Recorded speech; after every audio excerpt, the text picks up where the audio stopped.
Once again, he is starting in the red. He took down 2 Zerg players so far. Lovesick and Moon were no challenge for LGIM Protoss. Now he is up against the 3rd Fnatic Zerg.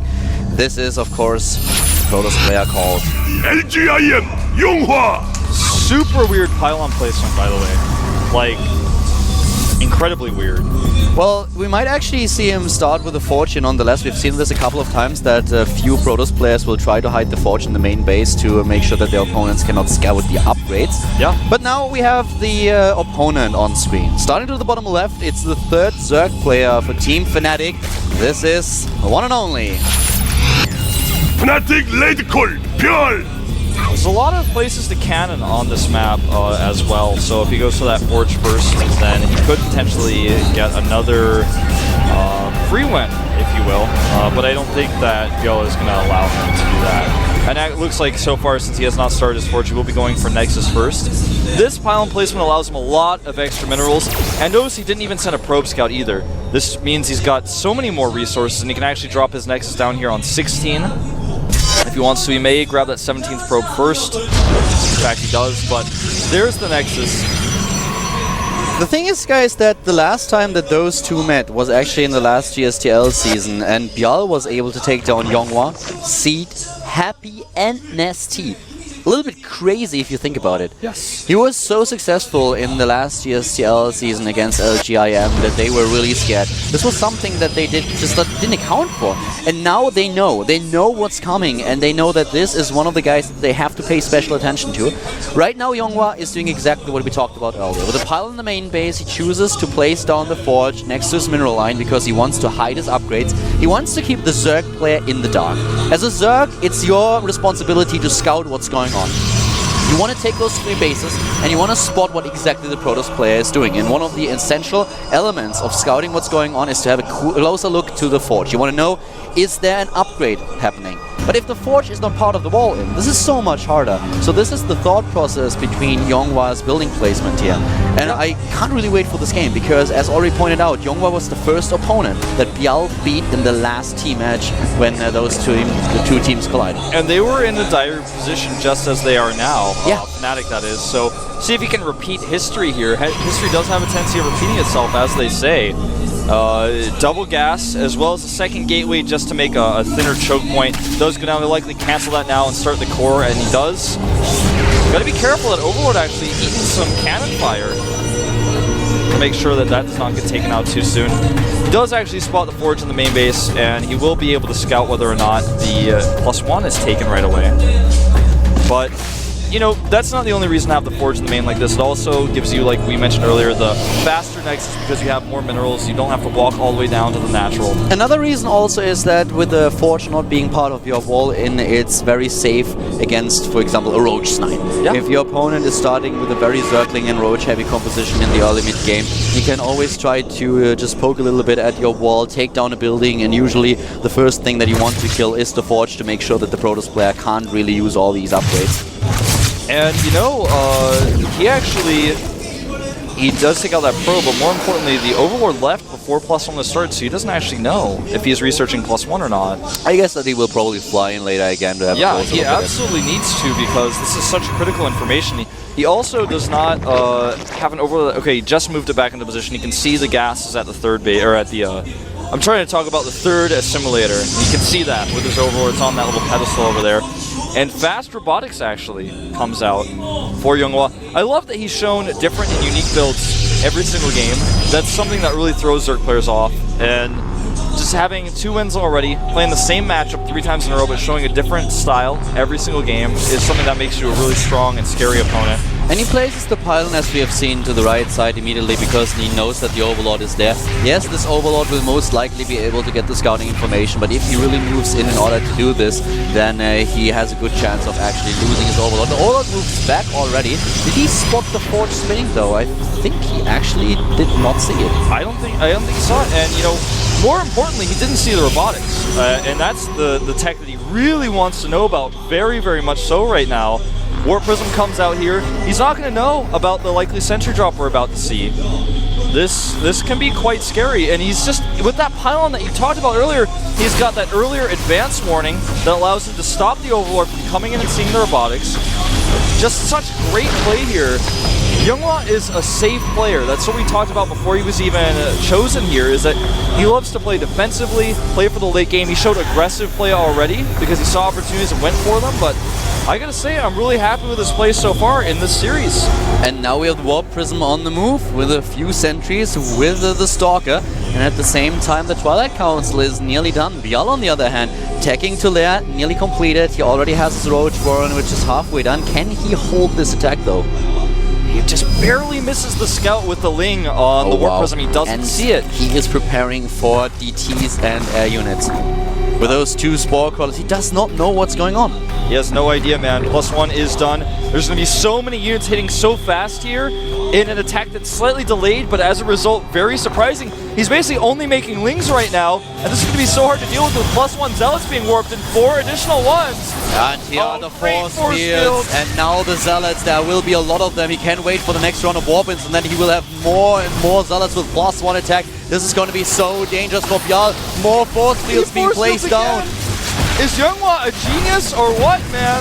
The Warp Prism, though, is in range of the Spore Crawler. He needs to move it. And he does in the last second, just able to save it. But now the base is really under pressure. The next round of Warp-ins could actually seal the deal for Younghwa here.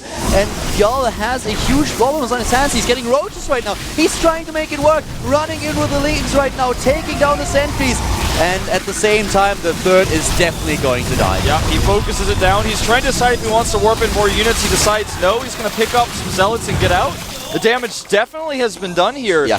The Spire transition, though, may catch him a little bit off guard as he is going for a Robotic Support Bay. And right now, well, he already has the Blink on its way, so that's something that he can definitely use. It's not like he skipped on the Twilight Council. He will have the upgrade, he will have +2. So with the Blink Stalkers, he can do a lot against Mutalisk play. And Bial already in a situation where things are spinning out of control. Yeah, man, Younghwa he's the opportunity grabber, man. I don't know he's not done. He's not. He's heading into the main base, trying to snipe the Queen here. Yeah, this assassination mission may actually succeed if he positions the Warp Prism well to sights. He wants to save it for sure, rather than risking it trying to kill that Queen. And nice little reaction here by Bial. He's actually set up a 3-pronged defense. Even the Spore Crawler and the Queen at the natural are going to deny him. He will not be able to scout that Spire either. He has not seen it with the Warp Prism. Yeah, but the funny thing is now, the Spire is going to be completed, and now basically Bial has a choice to make. Do I kill the Warp Prism? I know it's there. It's a threat. Do I send Mutalisk to the left and take it down? If I do, my opponent will know exactly what's going on. Can warp in additional Blink Stalkers. Well, he sees it now. Yeah, he knows it already. And immediately 9 Mutalisks are started, but the defense is already well set up here. Uh-oh, the Warp Prism is getting really low on HP. 1 hit point, and he's going to drop the Zealots out, and there's nothing to stop him from actually warping in more and attacking this hatchery with +2 Zealots now. Yeah, as long as he doesn't fly on into the Spore Crawler. And he doesn't. But right now, Bial really needs a little bit of a win here. He's still in a lead in overall supply, of course, but he is on 2 bases. He's just now completed his third. A snipe attempt by Bial, though, moving in with the Roaches. But no, Younghwa is ready. He defends his natural at the wall and at the same time is able to defend his third as well. Yeah, just a great position for him defensively here. The Warp Prism will be spotted and killed by Mutalisk, but this delays the Mutalisk ever so slightly from attacking. Cannons are finishing back at home, but they're not in the mineral lines. They're actually, you know, at the natural, for example, and one is at the third base. So he is out of position a little bit for the Mutals that are coming. He's got to make sure his Stalkers are ready. His Stalker count is starting to get pretty high, though. He's up to 17 now. You know, if you look at the economy right now and also at the level of tech, Younghwa is just so far ahead. He is currently looking at a +3 attack upgrade, which is nearly halfway done, and his opponent only has +1 attack. That's all that he's got for his Roaches, getting +1 melee attack upgrades right now. He's just so far behind, and the Mutalisk won't be able to bring him back into the picture because there are so many Blink Stalkers readily available to blink wherever they need to go in order to take down this Mutalisk. Absolutely, and something else to think about is that because he has so many extra minerals having that base up, there's no reason not to just make extra cannons to defend, get the Templar count up. He's going to pick off a Muta here for free. And look at what he's doing with his pylons in the main base as well, making sure that he cannot be unpowered by those Mutas, making sure his gateways are very well reinforced by pylons. I really like this. Byal is looking for an opening that is just not there. Yeah. Templar Archive completed, Storm immediately started, and what exactly can Byal do? He's trying to bully his way through somewhere, but every single time he tries to approach, he sees that his opponent is already in position. He doesn't even know about this one observer that is basically giving away all the movement information about what Byal is doing right now. And Byal, he's on 4 bases now. He's just trying to fall back into an economy mode. He knows that that is something that could bring him back into the game if given time. The Stalkers are a little bit exposed to Lings. He's going to actually have to blink these away. And he does. This gives the Lings an opportunity to break through the Zealot. The Mutas are now actually uncontested at the natural, but he's going to blink forward once more. And the Mutas actually target Stalkers rather than probes. Now they go for the Workers, but it's too late. They've already been pulled, only a few going down. Uh-oh, if he blinks in, and he does, he can take down a few of those Mutalisks. A little bit of awkward probe control there by Younghwa. I feel he could have actually done a lot better there. You know, he lost 19 and is now still at 62, which is still quite decent, but 92 Harvesters for Byal. This is definitely him taking a bit of a risk here. If this is a cautious decision and not him just making a little bit more drones than he thought he would, then he wants to play really greedy right now because he wants to have the minerals. He has all the bases. The Mutas at the same time, we're trying to trap his opponent in the bases before he moves out and builds a few spine crawlers. Oh, there's just so many Mutas going down. You're absolutely right, man. He really wants to get those spine crawlers up. He's trying to put the aggression on with the Mutas to buy time to allow that 92 drone economy to really kick in. Then he can make those spine crawlers. He's taking the base in the center as well. But losing so many hit points on these Mutas, all that Younghwa really has to do now is actually make a few cannons in his mineral lines and then move out again. Wow. With the force he has, with all the storms he's got available to him. 10 additional drones. He has 103 drones and is still building workers. He really wants to occupy his opponent for as long as possible and then at the same time rely on his own economy. Just occupy him with as few units as possible, then transition into a spine crawler forest and of course rebuild his tech, start with all these units that he needs in order to actually fight. But if Younghwa moves out right now, he's facing an opponent who has a very low army supply. Yeah, he certainly does. There's a lot of Banelings being morphed to the south, but he's not have Baneling speed yet. And the Mutas, again, they try to do damage here. They will kill some probes and mostly escape. Younghwa, I feel, maybe being too patient here with how he's moving out. This is what he's known for, though, playing passive defensive play rather than being the attacker. This really allows Byal to grab back onto this game. He's got so many Banelings to the south that if go unscouted, could kill the Nexus and all the probes there. The income right now for Byal is really a little bit crazy, and he makes the best out of a bad situation and is now slowly and steadily getting a little bit ahead of his opponent. With a hive tech halfway completed and all the spine crawlers on the way, it's getting more difficult by the minute for Younghwa to grasp an opportunity there. Does pick off a Muta here, the pylon remains alive. And the Banelings to the south, here they come, but this time there's so many sentries. Will he actually react? The units blink towards the Mutas, but the Banelings and Lings at the third base are going to be a huge problem. He's got one Storm ready. Oh, the Storm, the second one actually hits. Most of the Banelings are gone, but the rest of the Banelings walking into the third. Another nice Storm. A lot of Banelings taking down probes. Yeah, he can actually go in and take the rest of them. Yes, he does it. Yeah, and he killed so many. Actually, as well. Not quite on Nexus. 55 workers killed in total by Byal, and the Zerg player was now able to throw Younghwa back to 37 probes against 91 drones. Younghwa has to attack now. He has to do some sort of damage because if Byal actually is allowed to sit back like this, he's making the Ultralist switch right now. This is going to become too much for him. He's also got the ability to make that Spire into a greater Spire if he wants to. And I think he will. He will probably have both techs available. And this is such an uncomfortable position for Younghwa. His economy is so hurt. It's 2,000 minerals per minute to 900. The good thing, he's starting a second Spire now and the Greater Spire. I really like it. Relying solely on Ultralists here would be a problem. And I was just about to mention that he should get some Infestors, and now he's building them. He really needs them to fungal the Blink Stalkers before approaching with the Ultralisk if he really wants to go for this composition. And Ultralisk on the other... Oh, nice. He snipes the third phase. This is beautiful. Bjal playing so well. At the beginning, things didn't really go his way, but now suddenly he is just taking control of this game. And Yonghwa, as you already pointed out earlier, maybe playing it a little bit too safe and not taking the opportunity that presented itself. Yeah. And now, you know, he played safe for a while, and suddenly he started to fall to this pressure.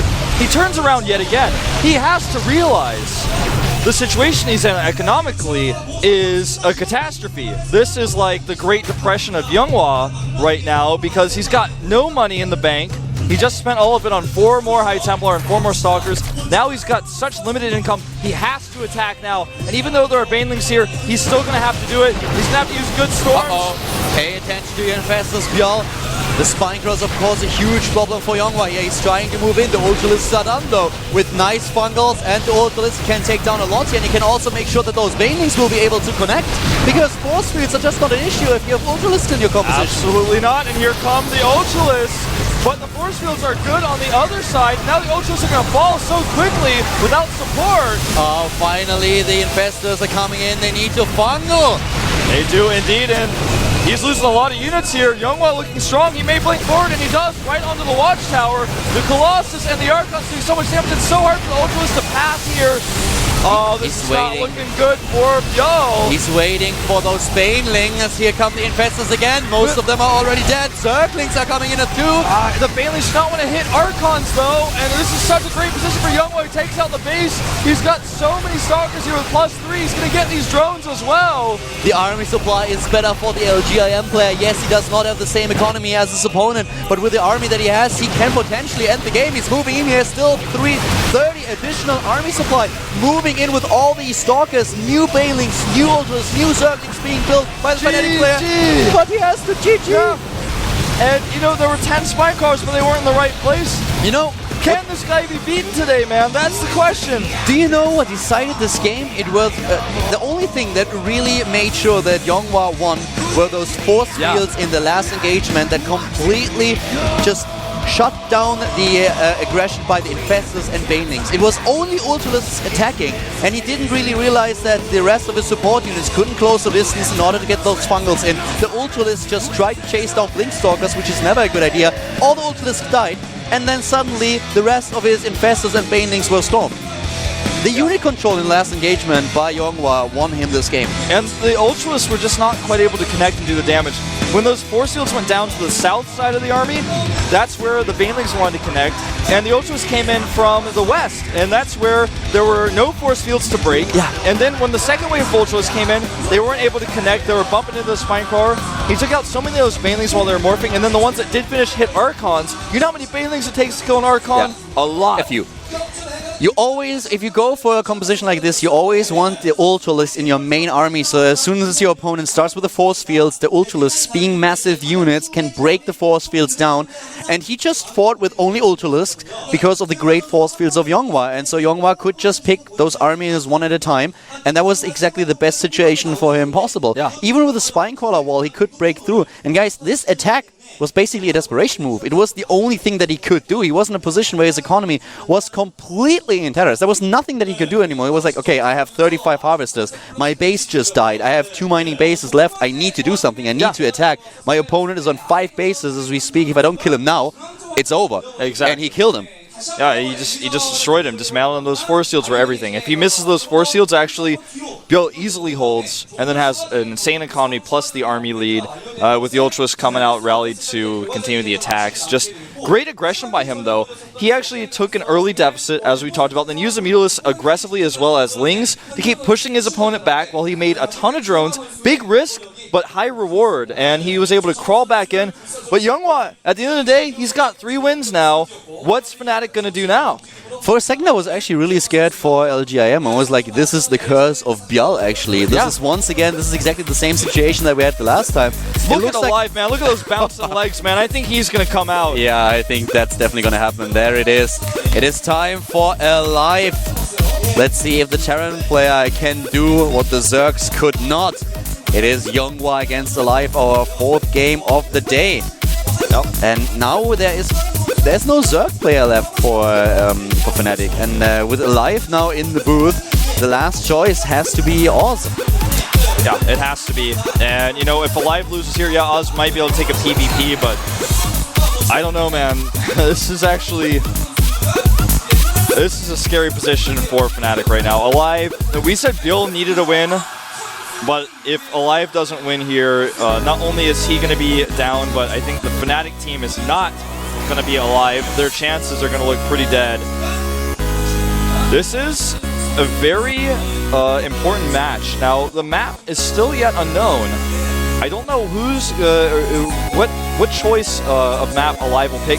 Probably isn't going to be just up to him. It's going to be probably Kwani, the other Fnatic coach, and Alive thinking together, trying to pick out what map would be best. You know, using a map like Antigua Shipyard is very unlikely, I feel. The thing is, Alive being a Terran player will have one tough opponent later on. It's going to be Seed. A player that is really strong against Terran these days, and that's of course a big concern to the Fnatic team here.